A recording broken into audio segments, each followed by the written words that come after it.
En 2021, tous les événements et lieux culturels ont été impactés par la pandémie.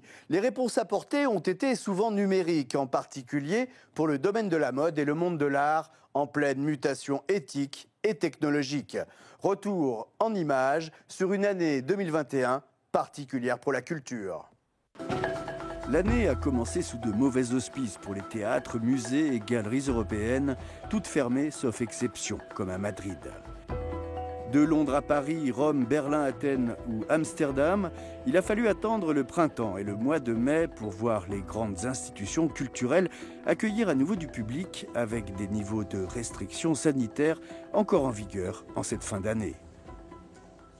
Dans ce contexte particulier de pandémie, le Parlement européen a frappé un grand coup en votant au printemps un budget pour la culture de 2,4 milliards d'euros sur 7 ans, un montant qui double presque par rapport à la période précédente.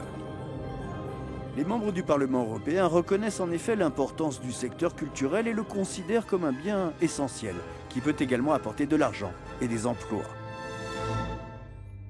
Pour le monde de la mode, la mutation est en cours. Taxé d'industrie polluante et notamment lors des Fashion Weeks, le secteur du prêt-à-porter et de la haute couture a dû se réinventer en proposant notamment sur les 6 premiers mois de l'année des shows virtuels.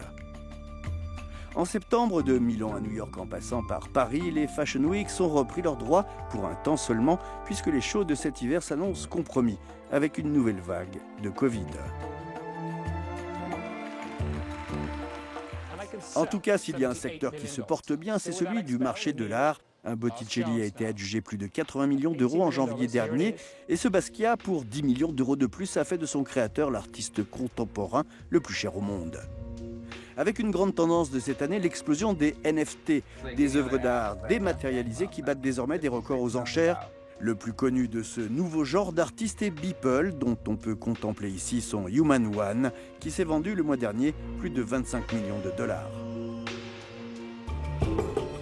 Enfin, l'un des faits majeurs de cette année culturelle est le retour physique des œuvres d'art dans leur pays d'origine, pays colonisés ou pillés par les puissances coloniales et occupantes. La Grande-Bretagne a lancé le mouvement avec la restitution cet automne d'un bronze au Nigeria. L'Allemagne prévoit de faire la même chose dès l'an prochain. Et la France a, en présence du président Macron, remis au Bénin 26 œuvres d'art arrachées en Afrique il y a plus de 100 ans.